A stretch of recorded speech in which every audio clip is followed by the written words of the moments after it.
All right, once again, our moderator for this session is Mr. Sandeep Joseph. Mr. Sandeep, the floor is yours.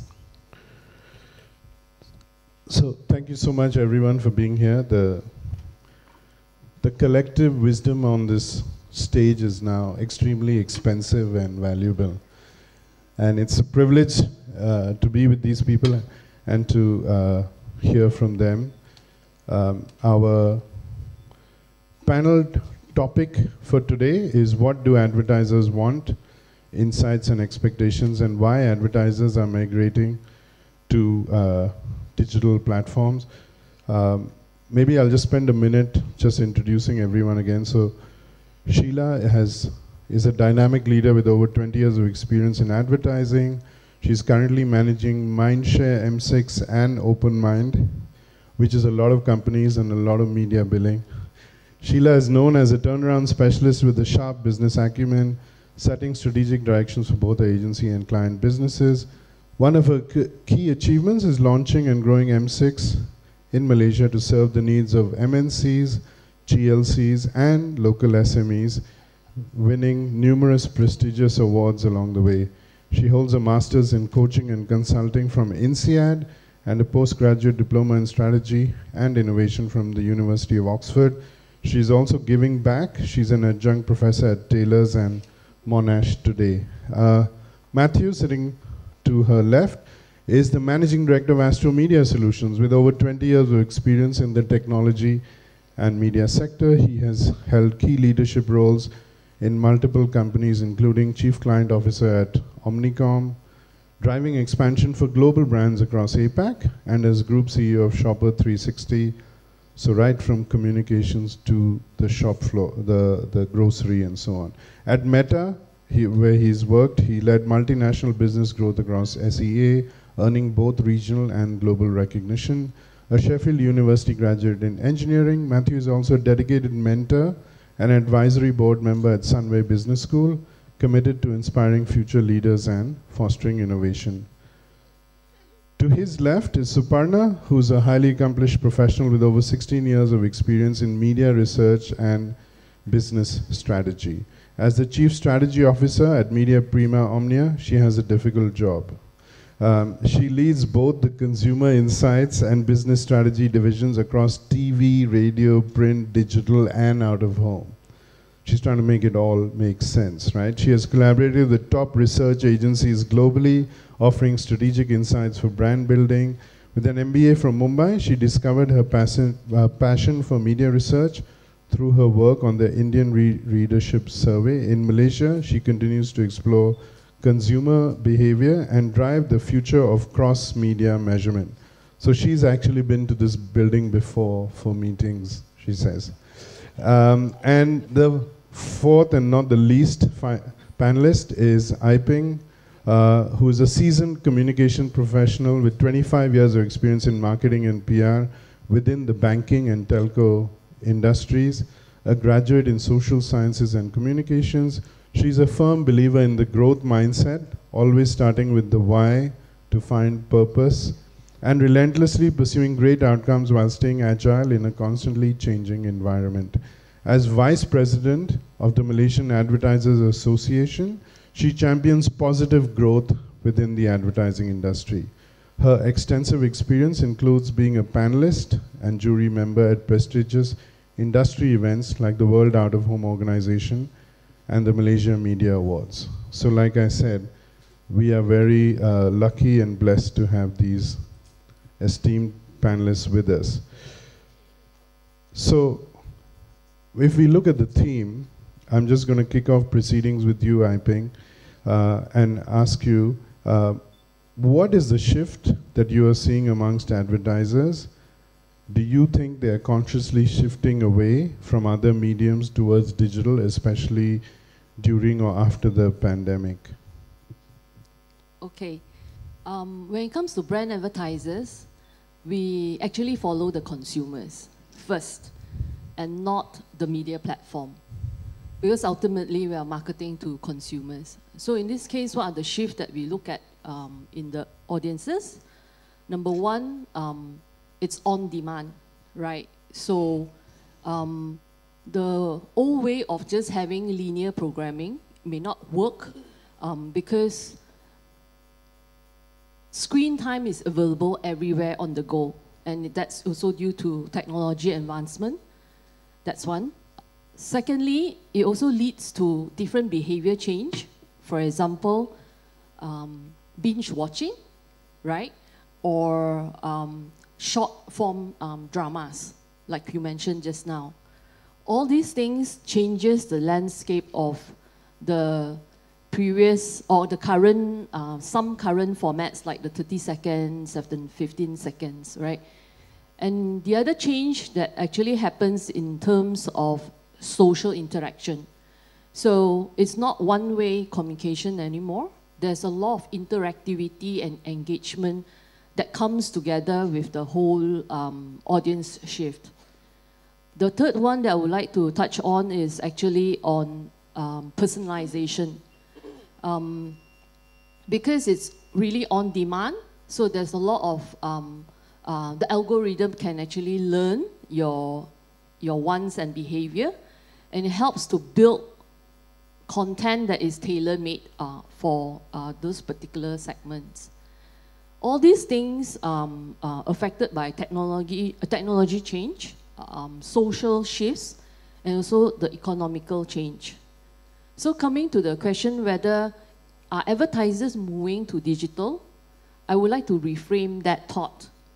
It's not about digital versus non-digital, offline versus online.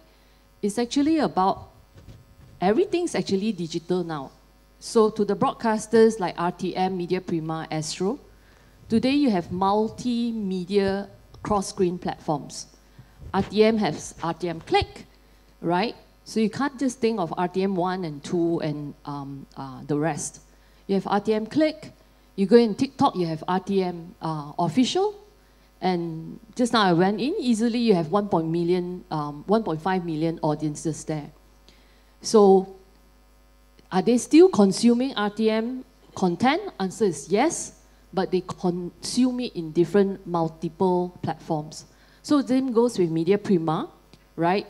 Media Prima, you will have TV, you will have Tonton, which is OTT, and then when it comes to radio, you have the traditional radio, but you also have audio, like Audio Plus, which is a digital audio platform, and you have things that is online news besides the traditional papers. In this case, Astro has Astro Shock, OTT like Suka, Astro Go, and so on and so forth. So what does this all tell us? Whilst the industry is still measuring by TV, radio, outdoor, and whatnot, the other way to look at it is through redefining it is through screens, audio, and static. I think that's where the brand advertisers are going to that direction.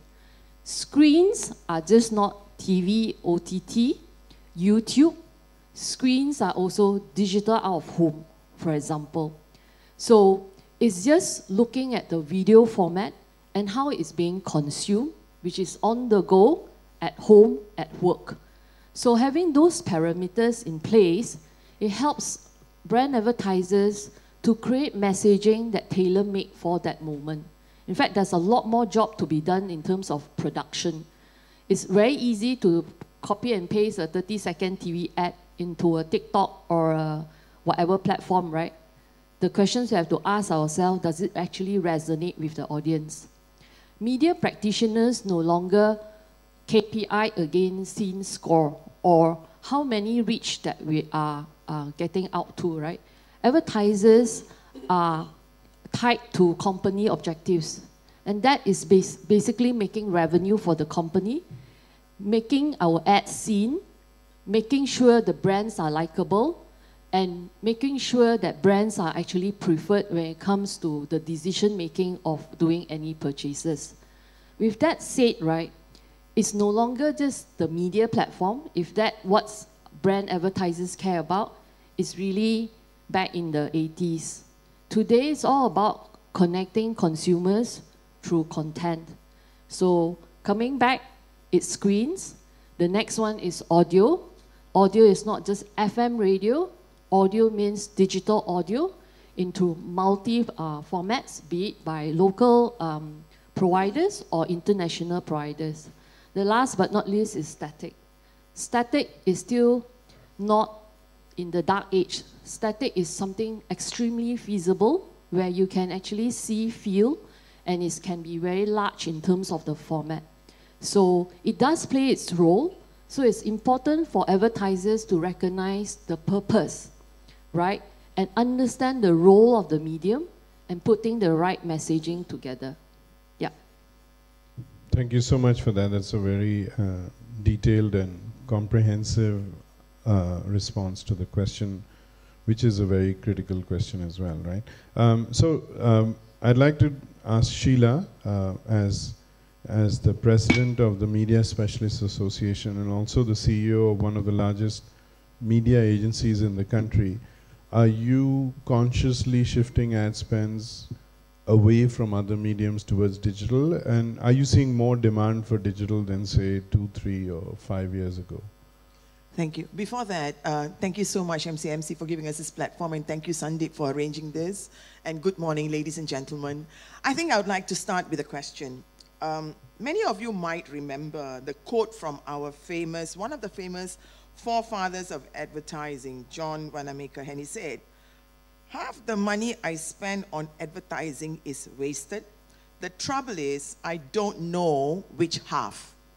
Do we remember that quote? How many of you remember that quote? Right?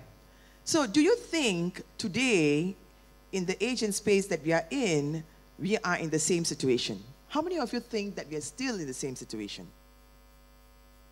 Yes, we do. Yes. I mean, I must say today we are speaking about almost the same thing. It's just that it's far more complicated because we have got far more media channels and we've got far more marketing channels. So, but however, I would like to qualify that while we, like what Iping was saying, we talk about reach. Reach gives you sufficiency. And believe me, till today, all the big advertisers, they still talk about reach. Okay? I mean, we know that, right? And the belief is that digital media, on the other hand, it drives effectiveness because it is measurable, it's accountable, better so than non-digital media. But again, today, all medium, there is no such thing as traditional media anymore.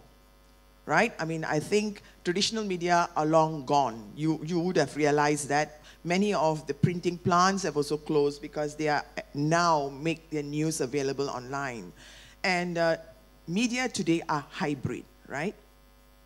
So back to Sandeep's question and back to what I started off by saying that, which half of our advertising is going to waste.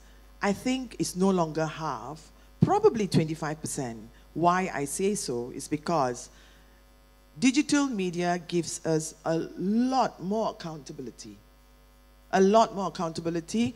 And when I say a lot more accountability, it is everything today we speak about is database. It's about data-based insight, data-based optimization, data-based everything and anything. Which means it is about the past. In some ways, it's also killing creativity. Right? Because we are basing all our decision-making on the past. Past maybe even about 1 week old or 2 weeks old or 1 month old, but it's all about, what has happened in the past, right? So that is a consideration that we have to be mindful of. So again, why are we moving money to digital? We saw what Sandeep shared earlier on in terms of ADAX. What was 10 years ago, 70% was in other medium. Digital probably was less than 30%. Today, 70% of all advertising are on digital media. Why is that happening? That's because of the consumer eyeballs. Where advertisers are going to put their money is where the consumers are, right? Because everybody, every single, whether it's a CEO of a company or head of marketing that we're talking to, are asking, where am I going to sell the next coffee sachet? Who is going to be my next customer? You're talking to a university, where am I going to recruit the next student? Right? If you're talking to Unilever, they're asking, hey, my shampoo bottle, who's going to be the next purchaser? What are they looking for? Every single one of us today are pressured based on business results. And digital, in some way, offers that kind of accountability. So at least we know every single ringgit that we put into advertising, it is giving us some returns on the KPI that we are measuring. The KPI that we are measuring is either engagement or sales, right? So then, what I've actually got here is that 5 reasons why advertisers are moving to digital. I mean, let me just go through that very quickly, right? Lifestyle. Digital technology is moving faster than adoption, right? Adoption happens at the consumer level, and then advertisers and agencies and publishers are playing catch-up game. That is actually a fact today. I mean, if you observe around, I mean, Iping can also attest to that. And lifestyle, while digital technology is seamlessly integrated into our daily lives, I think that is also, how many of you believe that technology has taken some part of your life away? I do believe that. Today, our work is 24/7 just because of technology, right? Today, everything that is around us. How many of us check in to social media when we wake up? How many of us check out on social media before we go to sleep? There you go, right? Technology has invaded our lives. So lifestyle changes has actually happened. So with this lifestyle changes, then goes into access.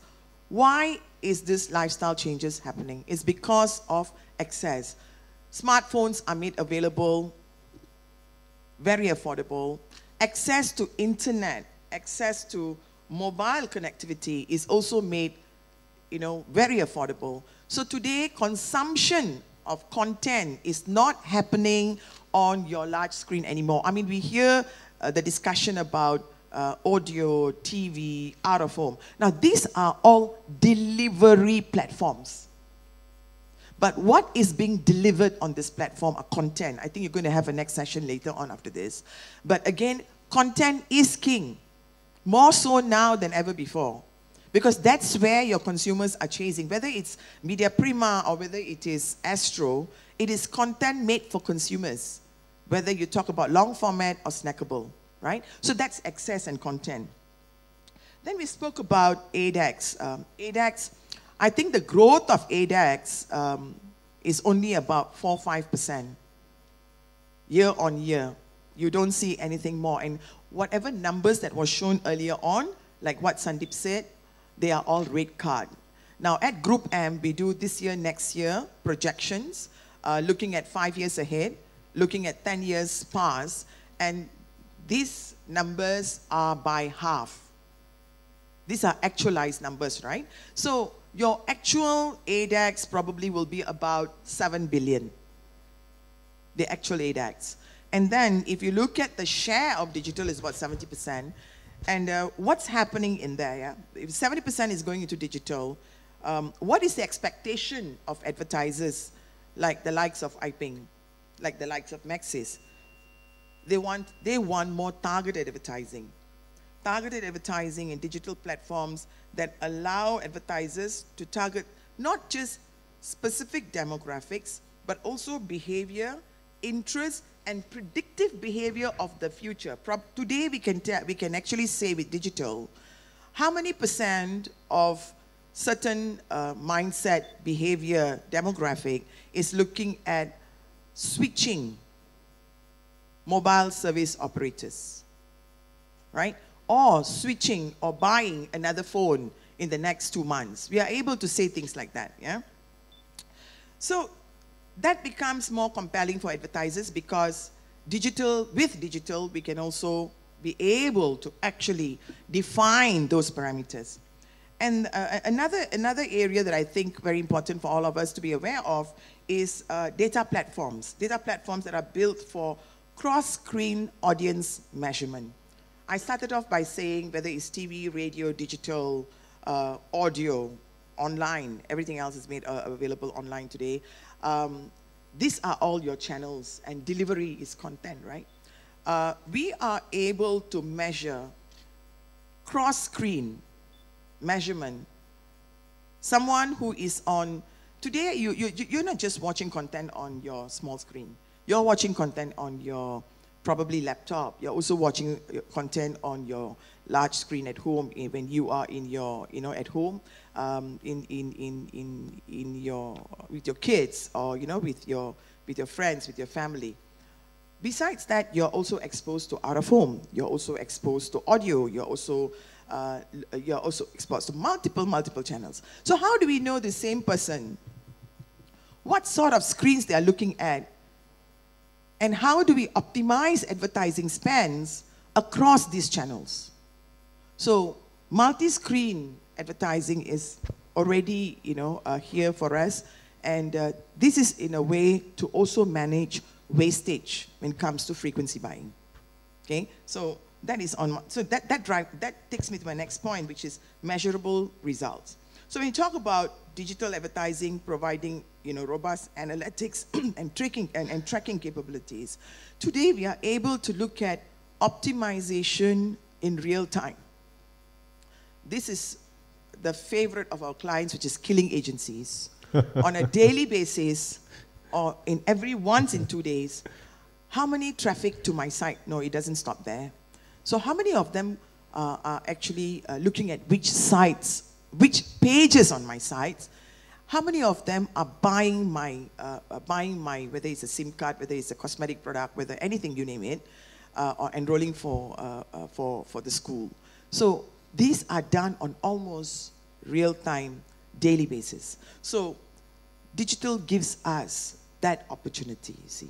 So you're able to track, first, we are all pressured for budget, so are clients. We are pressured for where are we going to find the next sales, and which platform is going to work for us, or is it multi-platform? So all these three questions are digital is able to answer those. Hence why you see more and more advertising is going into the digital space, and it's no longer, digital is on its own. Within digital, there is social, there is search, there is, you've got display, and you've got many formats that's available. So I hope I've enlightened you in some ways, because in this room, I think you've got many stakeholders. You've got from the supply side, which are your broadcasters and publishers. From the demand side, you've got advertisers and clients, and you have got MCMC, who are the regulators. So I hope what I've said, what I've shared earlier on, you can take it for what it fits your purpose. Right? Yep.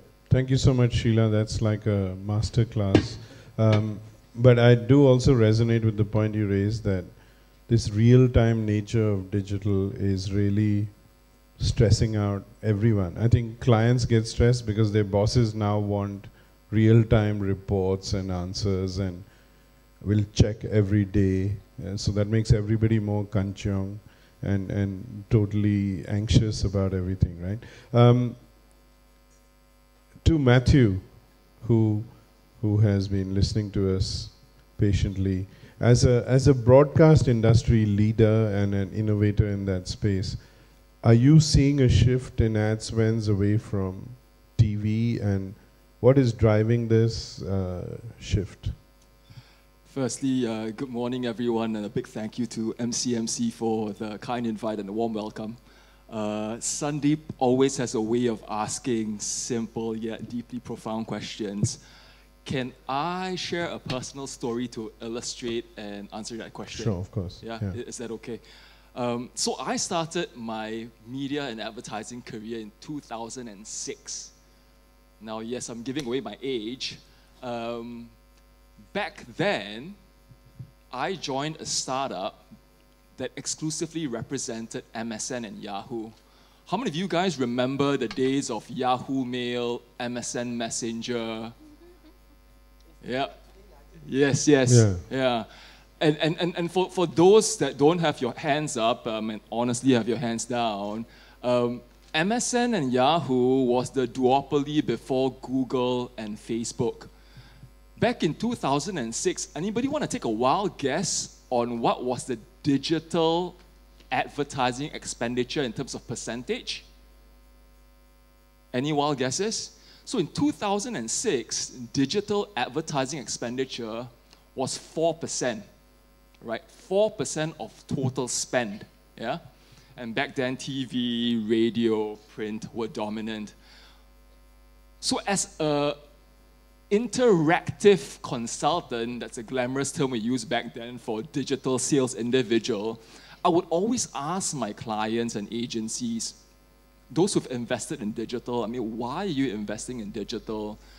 And largely, by and large, the answers that I'll get back would be a variation of the same answer. They would use this one particular word, right? Now, fast forward to 2024, right? You saw Sandeep's slide earlier. Digital is over 70% of total advertising expenditure, total 8x, right? TV, traditional media, radio, they are making a comeback. We're seeing a couple of key clients start to shift their budgets over from digital back into TV and radio. Now, I asked these same clients, why are you shifting money over from digital into TV and radio and outdoor? And interestingly enough, the answer I get back is the same answer that in 2006, guys who are moving money over from traditional to digital were giving me. And that's essentially the fundamental question for all businesses, organizations, and brands. What are they looking for? They are looking for growth, right? So digital, the shift to digital, isn't at odds with TV or radio outdoor.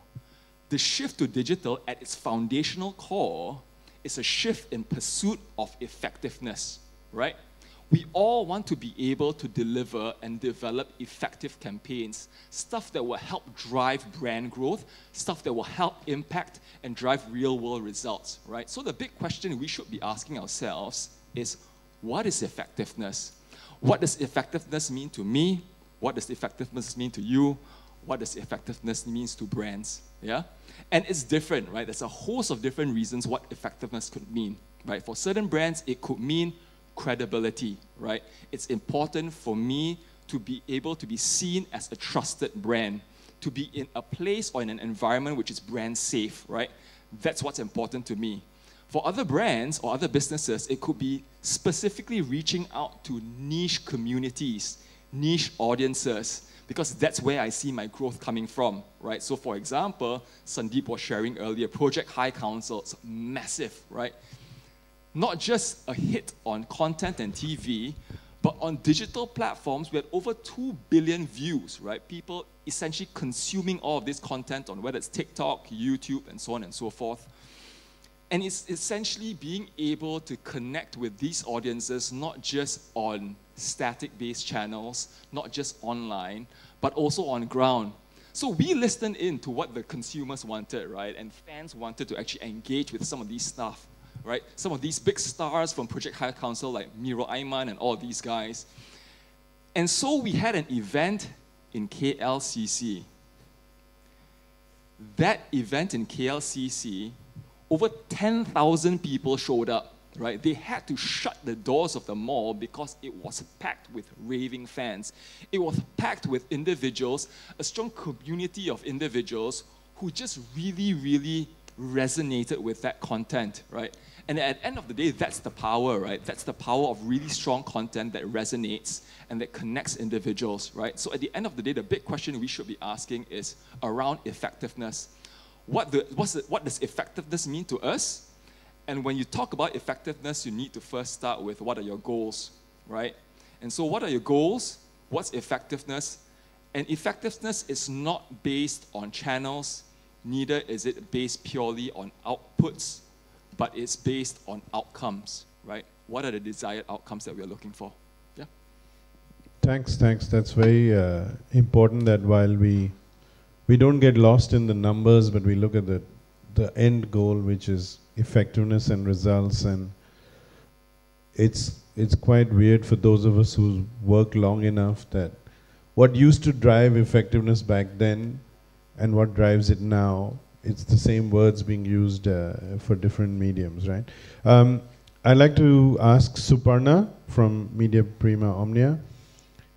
as a broadcast industry leader and as someone who's looking across so many different mediums from a strategy point of view, are you seeing a shift in ad spend away from TV towards digital, or what is driving the movements in your world? Yeah.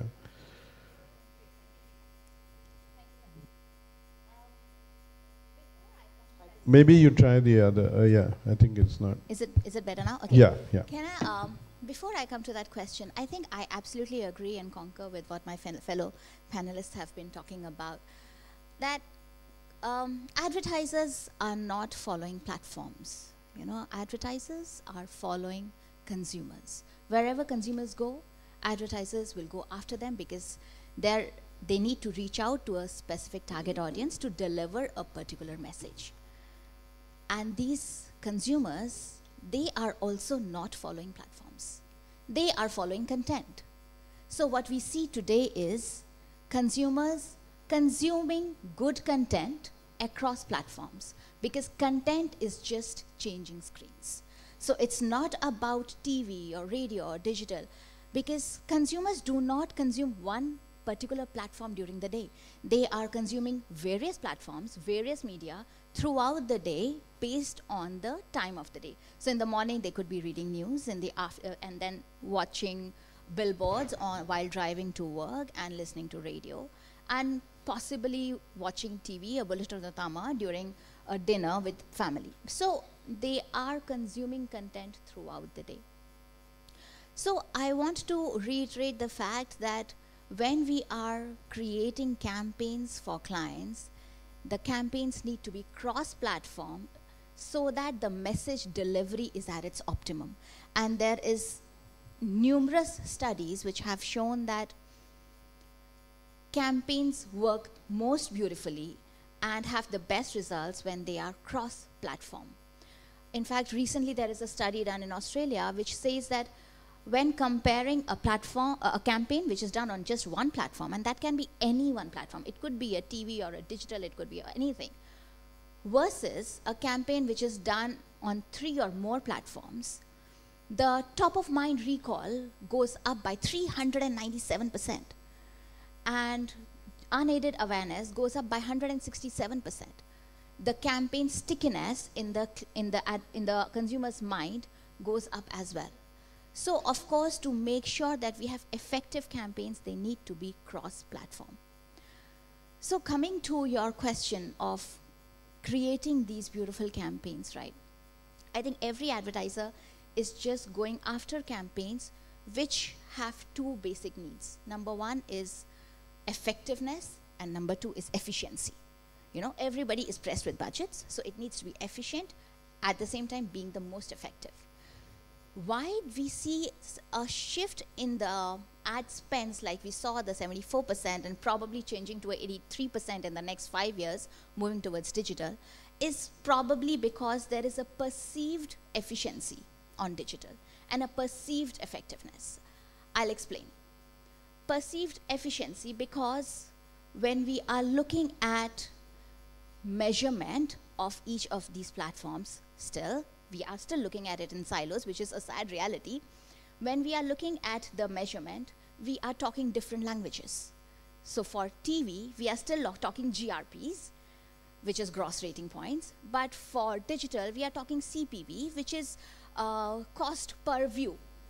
It's almost the same thing, but in different language. I question, why do we do that? Why don't we start talking the same language across platforms and look at CPV for TV as well as digital?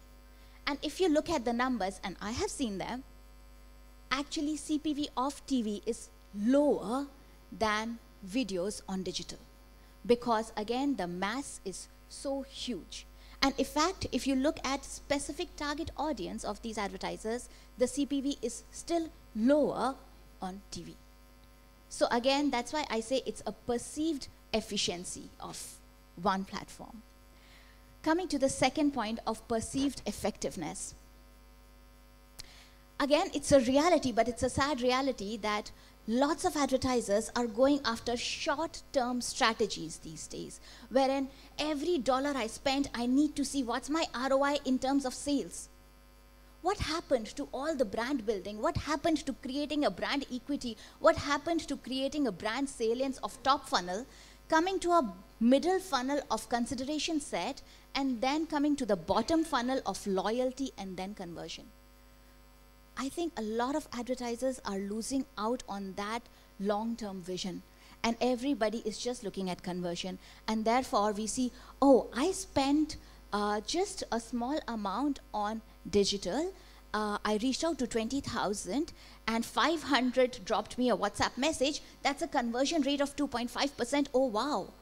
What happened to the 2 million audience who are sitting outside and were not reached out yet? Going back to the reach that we were talking about earlier, right? So I think let's not think that we sitting in Klang Valley are the universe. The universe is far beyond, especially for advertisers who are in FMCG or who are still reaching out to the masses. There are these audience who are sitting at home and watching TV with their family, and therefore, you know, our content like TikTok Awards or even Bulletin Utama reaches out to 5 million people on any given day. So yeah, I will close with saying that there is a lot more happening on these cross screens. Right, but I won't let you close. I think we still have more stuff we want to ask you. But I really appreciate that. And I think you also highlighted a key point, which is this short-term mindset that maybe some advertisers have, which might be coming, to be fair to them. It's not that the marketing manager wants to be short-term. I think their bosses want results, or CFOs and CEOs need to show business results, and that's what's also driving them. But I just wanted to stay with you to ask, since you've highlighted these issues, is there any steps that Media Prima is taking to address these questions of effective reach as well as effectiveness and efficiency? Or are there any learnings? Are there any overseas players that you're looking at? Because this is not, to be fair and to give everybody a bit of hope on this gloomy morning, our broadcaster challenges are not unique to Malaysia. Broadcasters around the world are grappling with these very same challenges, right? You talk to somebody in the UK or Australia in your industry, they'll have the same problems, right? So is there anything that you're learning or tracking or seeing in other markets? Okay, I really listen to you. So what we are doing is recognize and adapt. Okay. Right? So the first thing we are doing is, yes, we do recognize this shift, and we are adapting our content to ensure that it is able to transfer across screens. So, for example, we are investing heavily in OTT, which is our Tonton, and there is a lot of content which goes on Tonton even before it travels to other screens. And we do see how it is growing in terms of audience. Another initiative is looking at the popcorn brain, which is a recent term wherein consumers prefer short form videos. And we are bringing our very strong IPs on TV, for example, MHI, WHI, all these IPs we are bringing with short-term 2-minute content across screens in order to create a higher reach and a higher engagement with the audience who are sitting on other screens right now. The third one, which I think is happening in other countries, I think is the cross-screen measurement, which Sheila also brought up earlier. If you look at UK, wherein Barb has already done a cross-screen measurement of TV as well as digital screens, or you look at Mediametry in France or Numeris in Canada, wherein all these countries, why go so far? Even Singapore, which is our neighbor, right? They have already put in place cross-screen measurements of TV, radio, as well as digital in order to reduce the wastage of media that is so happening right now in other countries which don't have this currency right now. And with such currency, the one who will benefit the most is actually the advertiser, who will avoid all this wastage of media that is happening and actually reach out to the consumers at the optimum frequencies which are required to ensure a very pleasant brand experience. Agencies will of course benefit because of course we have totally unduplicated reach. Agencies with their own proprietary tools, of course they still have it, they already have it. But again, as a country, I think we really need to have a standard way of looking at unduplicated reach across platforms. And the one who will actually benefit the most is the consumer, who will have less unwanted frequencies of the same message deliveries which happen throughout the day. Yeah. Great. I think that, yeah, consumers don't want to be bombarded with ads. They've started tuning out or skipping or blocking ads, right? And I'm glad you spoke about Tauntaun. So 17, 18 years ago, along with Nicholas there, I was fortunate enough to work on the first iteration of Tauntaun. 17 years later, he looks the same age, and I've aged, and I'm glad. Yeah. We age while the broadcasters are not aging, but it's good to know that Tauntaun is back. So to Matthew, again as a broadcast leader, and seeing all these shifts happening, what is Astro trying to do to manage it or to keep up with this changing landscape? So I think for us, we haven't been very good at telling our story, right? Astro sometimes is perceived as a very traditional organization when actually Astro is so much more, right? I mean, if you just look at it from a TV perspective, it's not just only about linear channels and satellites, it's moved on to on-demand, right? We've got over 100,000 hours of on-demand content. We've got streaming platforms. Over 13 of the top global streaming apps reside also on Astro, right? Our U-boxes are right now the hubs of the home. There's so much content being consumed over there. So from a TV perspective, I mean, that's just TV and also digital as well, right? Radio, I mean, Ping talked about it earlier.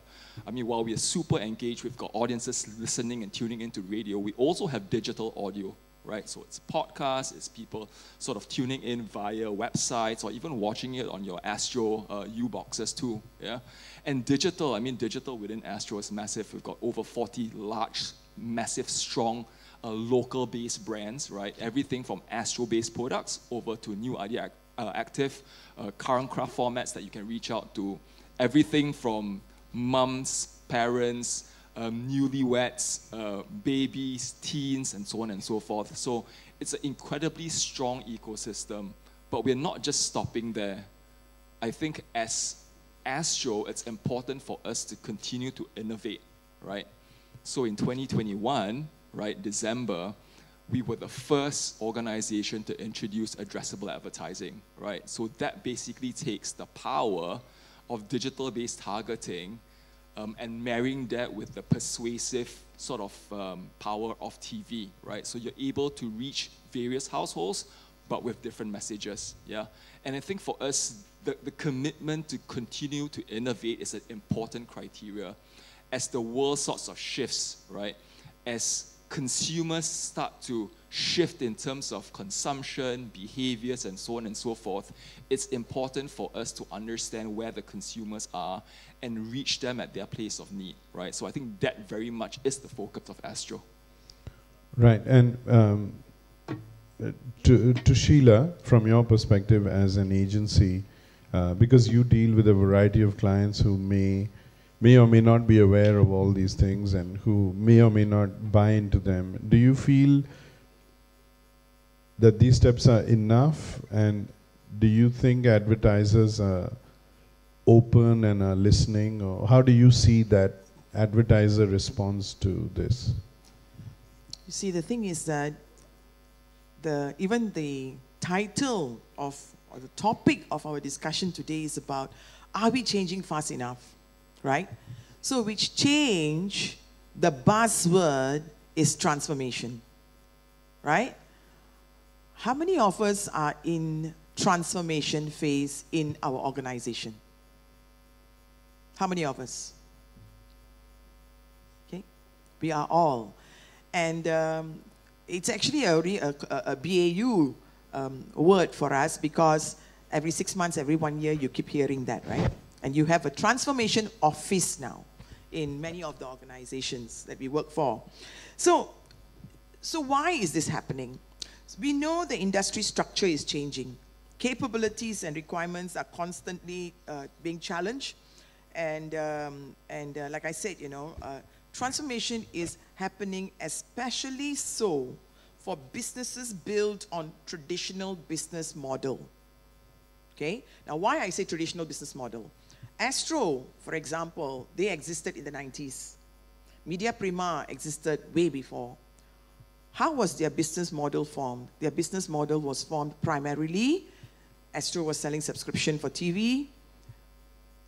Media Prima was funded by advertisers, right? So that was the fundamental of how we started. So we do have legacy, right? Like it or not, we do have legacy. We try to do some tweaks. We try to do some changes, but a lot of it is shift in mindset. But I think where it's going to go with is looking at, I think, build on data and tech. Data and tech is going to be the spine of everything we do moving forward. And I think both Astro and Omnia are already looking at those things. But the benefit of those initiatives are yet to be felt in a big scale. Yet to be felt in a big scale, yeah?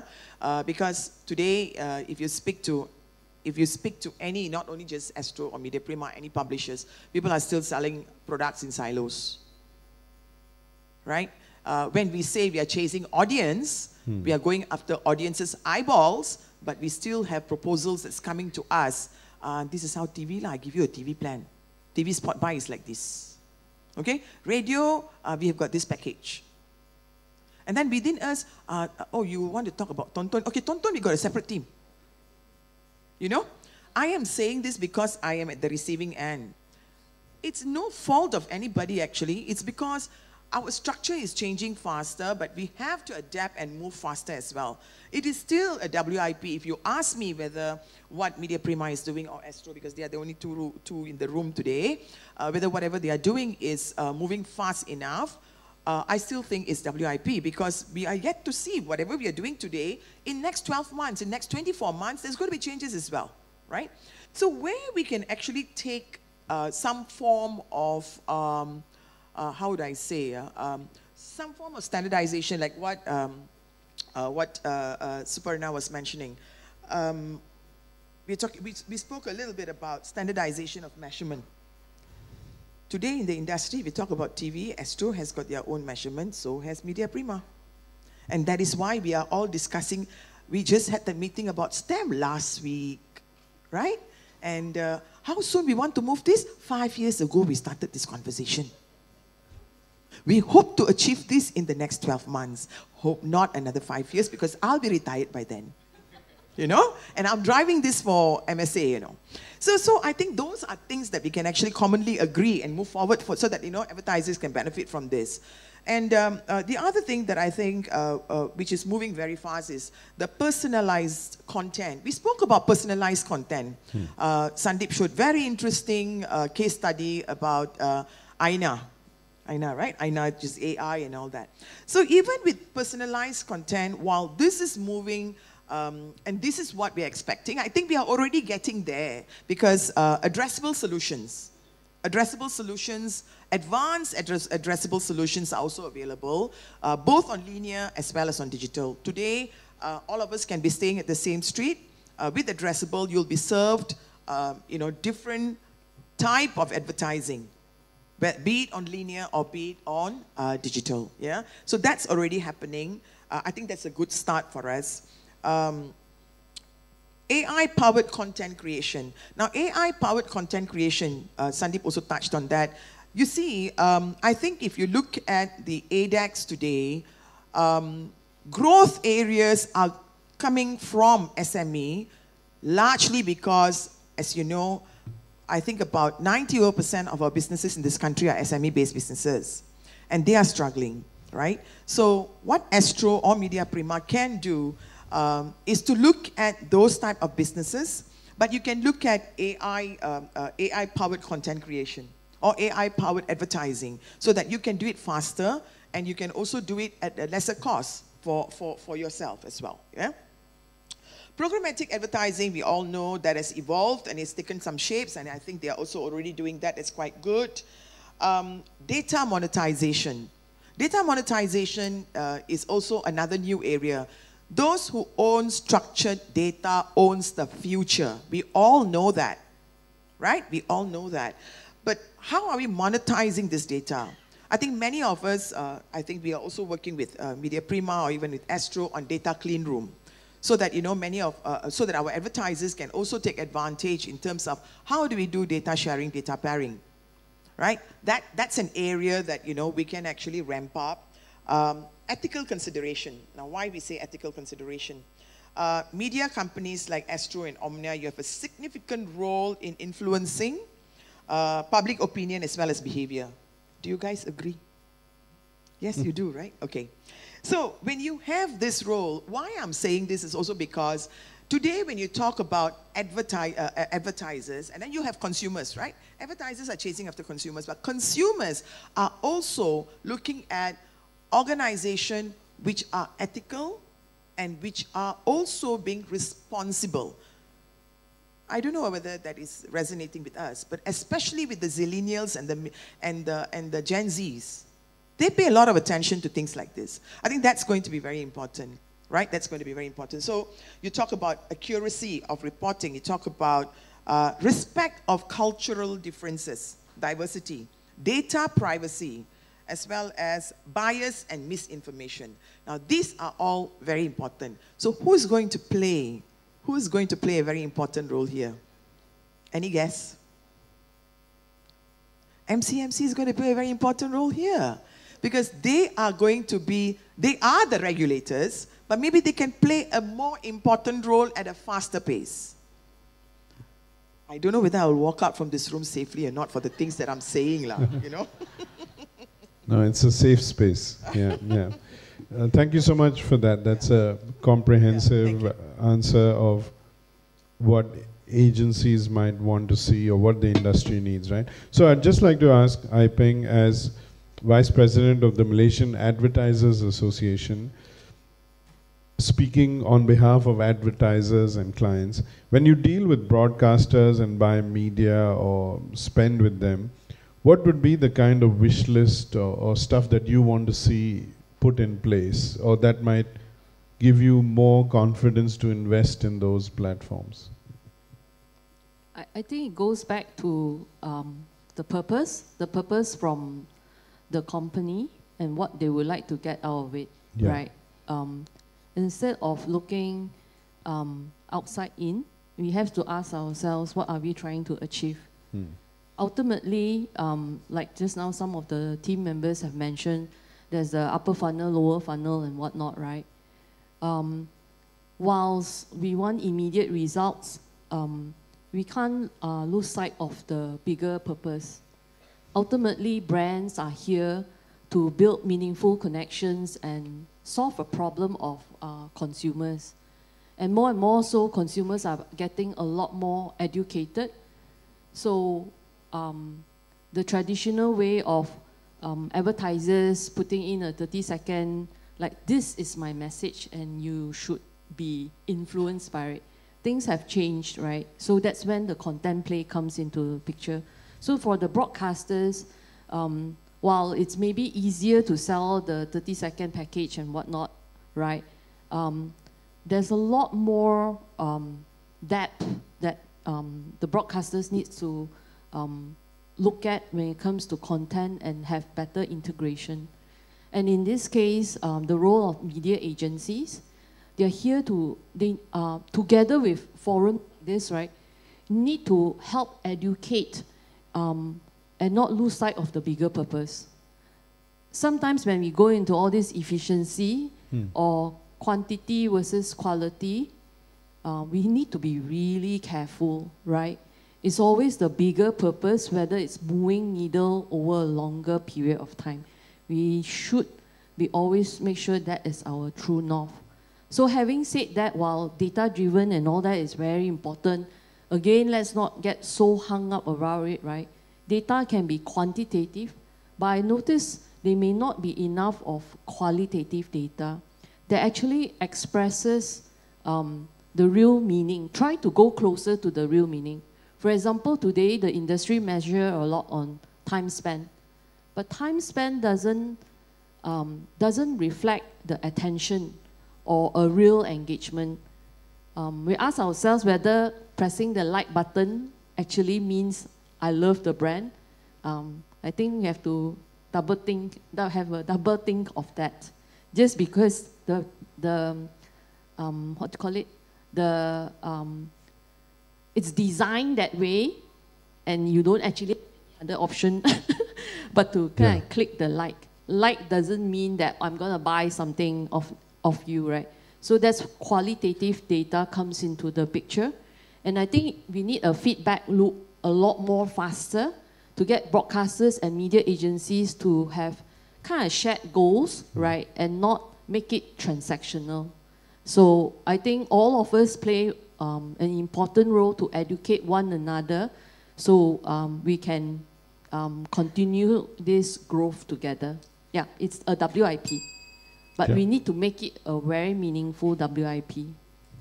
Yeah, I think that's a very comprehensive answer. I heard a bell ring, but I'm just going to take a bit more time. I won't tell you how long. We've heard from Iping, and it's a very comprehensive answer about the ecosystem, and there clearly sometimes there's over-dependence on data, or we focus on one piece of data and we miss the bigger picture, right? So having heard this advertiser point of view or advertiser association point of view, I'd just like to ask Suparna, what you've heard from agencies, from clients, is this doable? And in return, I'd like to hear your wish list from agencies as well, right? It works both ways for an ecosystem. So do you think what clients want or agencies want is doable? Thank you, Iping, for talking about the bigger picture, the bigger purpose. Definitely, I think that is something that we all need to work towards. And also, you were talking about, Sandeep, you were talking about how slowly content is becoming more and more important than advertising. There could be a day that, actually it's more content than advertising. So that bigger purpose probably is to make sure that we are creating the right content, to ensure that, the kind of integrations that advertisers want to do for the bigger purpose is more plausible. But I just would want to bring up here that as a society, content is always a reflection of the society, of the culture of that country. And sometimes moving forward, it becomes the other way around as well. When kids and generations are watching a certain type of content and they grow in that kind of a scenario, and they start to follow and create a culture which is the media that we are showing. So I think as a big media powerhouse, a content creator, there is a big responsibility on our shoulders to ensure that the content continues to cultivate the culture of Malaysia, which revolves around family values, which revolves around, taking care of each other. And we at Media Prima strive to do that. We ensure that our content is around the culture of Malaysia. However, we do see that this playing field is not as leveled as we would want it to be, because certain international OTT players can get away with showing which is not very close to our culture. But they can get away with it. Why they can get away is not something I'm getting into. What I'm trying to say is it is important as a responsibility of all of us to ensure that our upcoming generations watch the kind of society we want to cultivate. And let's ensure that we continue doing that. And that is something that only one media powerhouse cannot do. It is something that everybody together, including the responsible authorities, have to make sure that it happens. So that is what I would expect. Coming to your second question, Sandeep, of my wish list from agencies, number one is going back to the currency, which, thank you, Sheila. Yes, I think we are driving it together. It's taking far too long. I remember working on it for the past 10 years because I gave birth when I started working on it, and my daughter is 10 now. So if we have been working on it for the past 10 years, and I hope there is light at the end of the tunnel, and we are, hopefully we progress faster on that.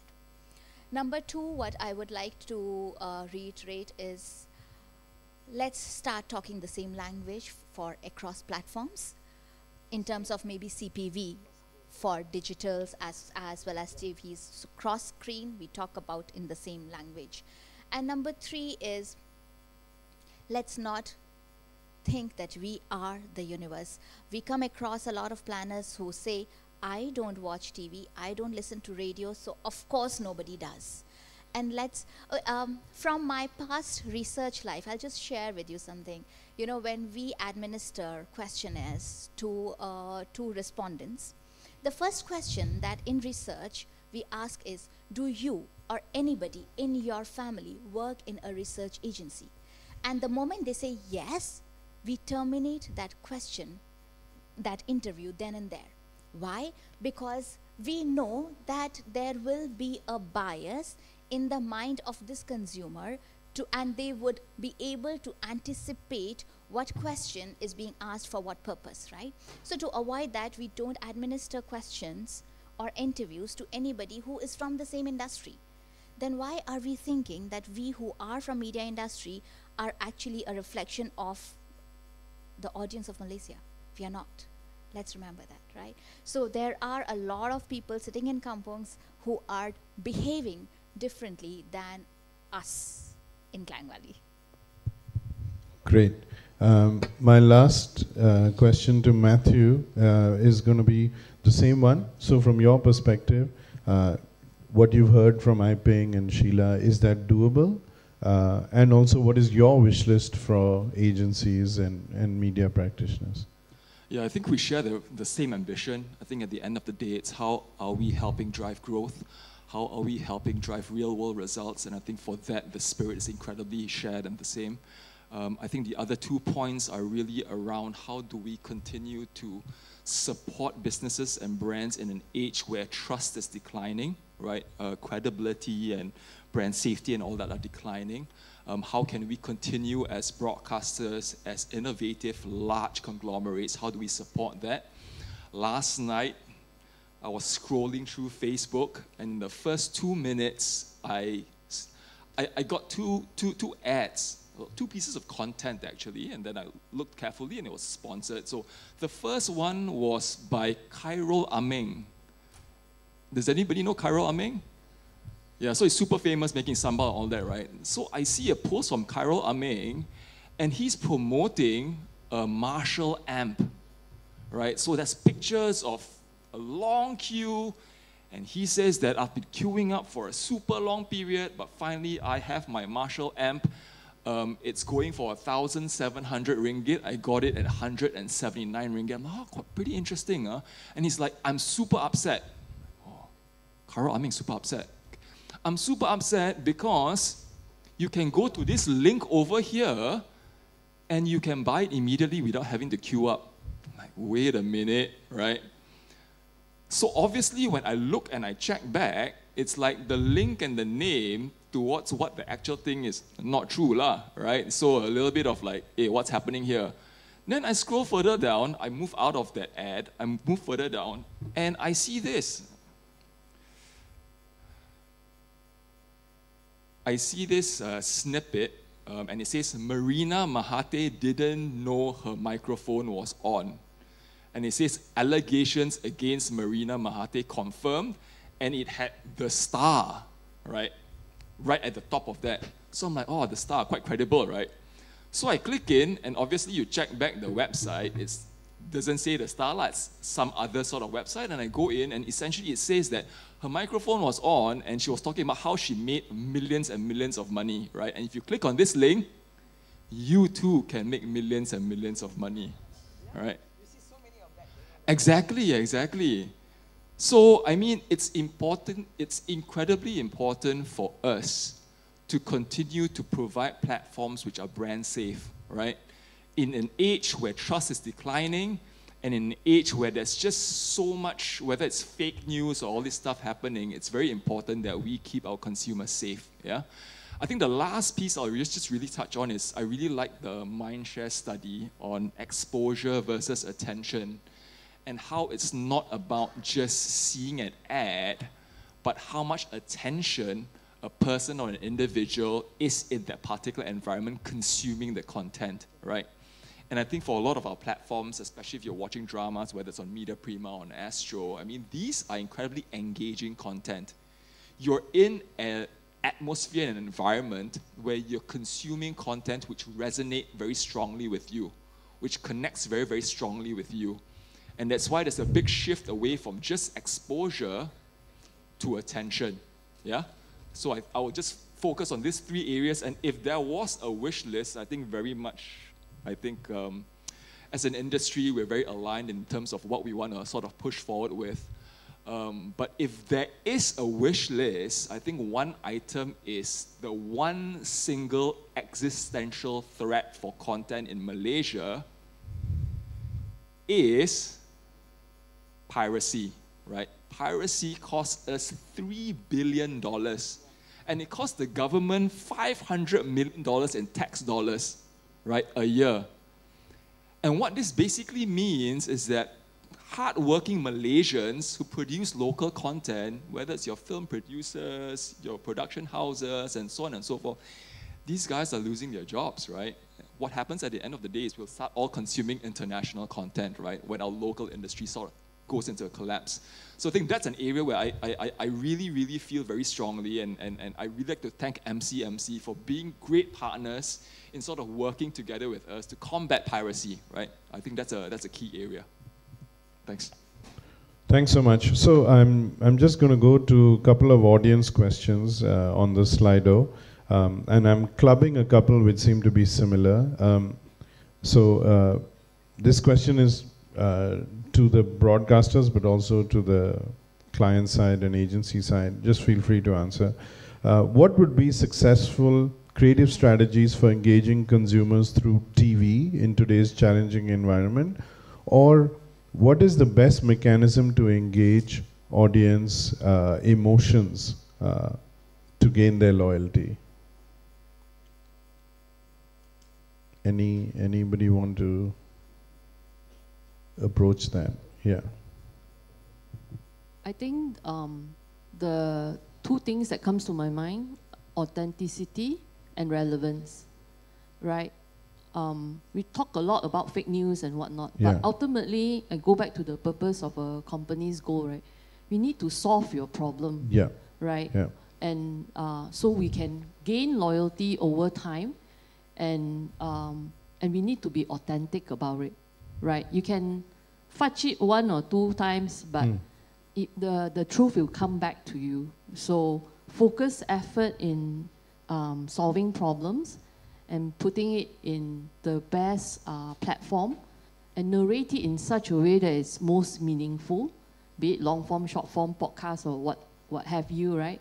Just make it relevant. And as marketeers or all of us are consumers, as long we wear the consumer hat when we look at things, it always gives us a very fresh lens of, we need to make sure we always have that fresh lens back to the consumer. If this is not what you want to be shoved at in terms of messaging, right, then you need to relook at it. There's no magic formula. It goes back to that 2 things that I mentioned. Yep. Okay. I didn't hear that. The last question.